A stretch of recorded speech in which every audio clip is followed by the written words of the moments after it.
the good, the bad, and the ugly. Hey, this is Rochelle, and welcome to Multiple Passive Streams of Income.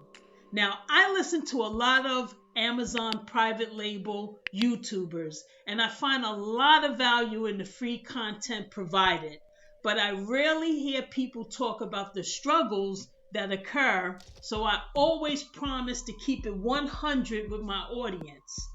This is my first holiday season being fully stocked, and it has been amazing. I will share my numbers for December in a future video so I can show you how sales increased dramatically for me. Yay me! Now, obviously, mistakes don't hurt as much when you are profitable, but I want to remind beginning sellers that many things go wrong when selling on Amazon. Never let that be a deterrent to stop.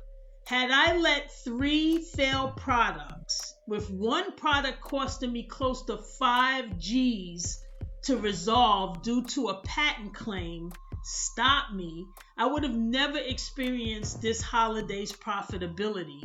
So if you're struggling, maybe just consider some coaching. I wouldn't be where I am now without my coach, Jeffrey Loho, and I continue to talk with him and continue to get education through the AOE program, and their link is in the description below. Due to Amazon's inventory limits, I had inventory shipped to my home this time. I used a spare bedroom to store the inventory. Now you can also use an FBA prep warehouse as well. Now what I forgot to tell the manufacturer was to put the color variation on the outside of the cartons they sent me. So I had to open each carton and mark the color on the outside so I could keep track of what I needed to send Amazon. So that was definitely a time-consuming lesson that I learned for sure. Now, as my inventory sold, I shipped inventory to Amazon via UPS. I didn't remove a previous UPS sticker from one of the cartons, so UPS stamped the carton I sent to Amazon as a conflict, and they sent it back to me because one sticker on it was to Amazon and one sticker was on it was to my home from the previous shipment that came to my house. I haven't resolved this totally yet, but when there is a discrepancy in your shipment to Amazon, the shipment stays in a holding pattern. In this case, the shipment is waiting for that carton that didn't arrive. One rep at Seller Central told me I have to wait for a message to occur to acknowledge the discrepancy, and at that time the shipment will be processed and eventually added to my listing.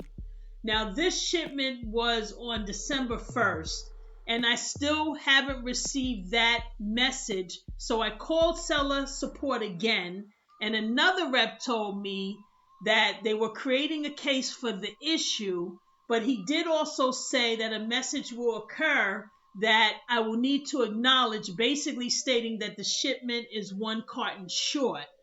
The lesson is to make sure you have no conflicting labels on your cartons if you're shipping cartons that were mailed to you first and then you are now shipping them to Amazon.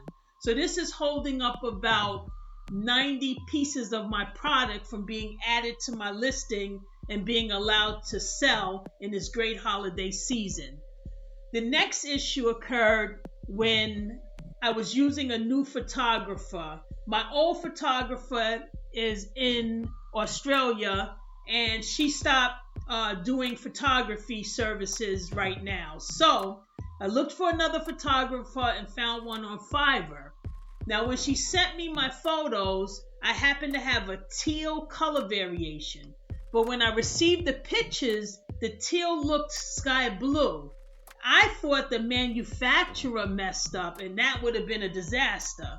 I actually tried to change the color on the listing and the system wouldn't allow me to do it. So I called seller support and they stated that when the product is received, This is the cargo that I have on the way to Amazon as we speak, that once it's received, I need to call back to Seller Central and they will give me some further instructions on how I could change the color on the listing. But what it turns out is that the actual product is teal and the color isn't sky blue. So the photographer had to correct the color in the images, which she photoshopped to correct the problem. So that problem is resolved, but if the manufacturer had messed up the color, the issue would have taken a lot longer to correct. The next issue is when I'm helping my sister with her products and she's beginning her Amazon journey, she couldn't get the color variations to work. She couldn't add them to her listing in Amazon. Now, the mistake she was making is not spelling the variations exactly the same. So if you write blue with a capital B, you cannot then write blue all lowercase letters as an attribute. So make sure you're consistent in your attributes. When you're typing those in, they have to match exactly. Also, the variations have to have the same brand name, the same category to be able to create a variation listing. If anything doesn't match exactly, you will not be able to create a variation.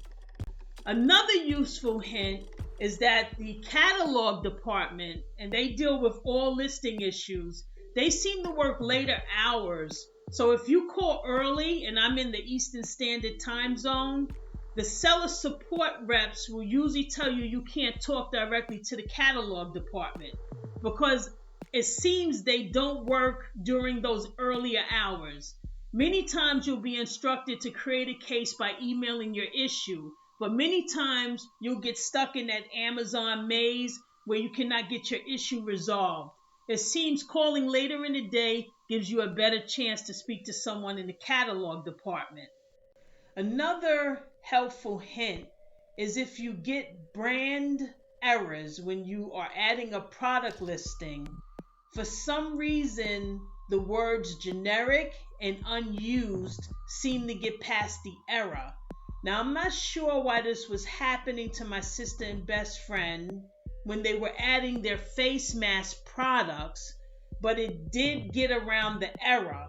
Now, usually when you do a listing, you would use your store name as your brand name. But in this case, their store name wasn't working. And by using the words generic or unused, this allowed them to get past the problem. Another issue that happened was the barcodes that they had were not working.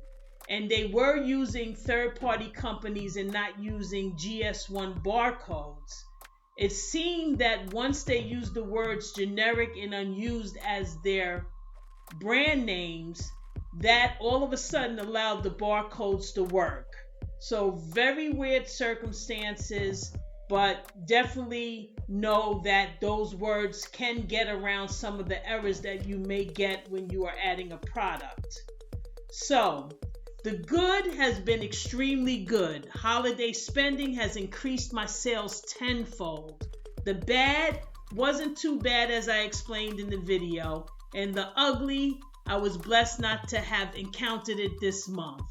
As always, thanks for your time as I know you could be any other place right now. Take care.